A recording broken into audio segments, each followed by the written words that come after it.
Hey guys, it's Mr. G. We're taking a look at Pixlr. Getting started, we're going to be using this Create New button, and we're also going to use Full HD for everything except for the banner. A couple of the projects will have you actually load in a URL, in which case you'll click this button down where the picture is. If I move it right here, it says Load URL. And if I was to click that, you'll just paste it in, and that'll make sense for a few of the projects as well. But for right now, I would just click the Create button. And this is how you'll do your first couple. You're just starting out that way. Now, the Pixlr uses cookies, so you'll notice a lot of my work is staying here.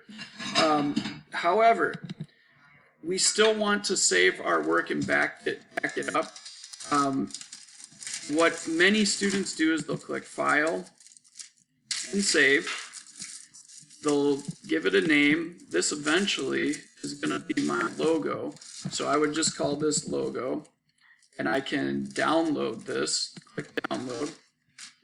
And you'll see at the bottom it has downloaded.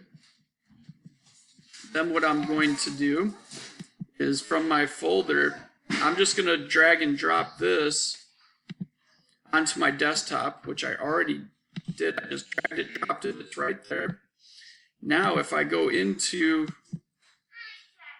my Google Drive, and we want to go into our Essential Technology folder, you'll notice that in mine, I made a folder by just clicking New and Folder. I called it Pixlr Edits, and I just dragged and dropped it in here, or I can click New and File Upload and bring your edits here. So this is a way you can back it up.